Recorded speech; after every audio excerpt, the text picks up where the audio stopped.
आप यहाँ पर देख रहे हैं कि एआई की मदद से जो यहाँ पे कंसेप्ट नया औरंगाबाद मुसाफिर लेकर आए हैं, तो इसमें हम देख रहे हैं कि 120 साल पहले चीज़ें कैसी थी, 120 साल से अभी तक की जो चीज़ों में चेंजेस आए हैं, जैसा माहौल और वक्त के हिसाब से जो चेंजेस आए हैं वो हमको नज़र आते हैं। इसमें कुछ तस्वीर तो ऐसी है जो हमने देखी भी नहीं है। मिसाल के तौर पर इसमें जो शाहगंज की मस्जिद कला है, इसका जो बड़ा हौज नज़र आ रहा है और वो इतना बेहतरीन नज़र आया, क्योंकि आमतौर पर ख़वातीन मसाजिद में नहीं जाती और मैंने तो ये हौज देखा नहीं था।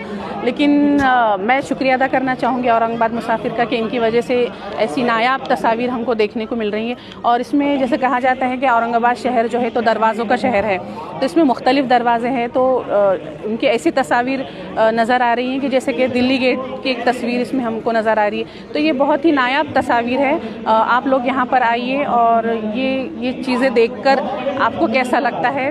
मुझे तो बहुत अच्छा लग रहा है कि मसूर कर देने वाला और दिल को फरहत बख्शने वाला ये वीडियो मैंने आज यहाँ पर देखा है। तो मैं बहुत शुक्रिया अदा करना चाहूँगी औरंगाबाद मुसाफिर का और मुदस्सिर भाई का।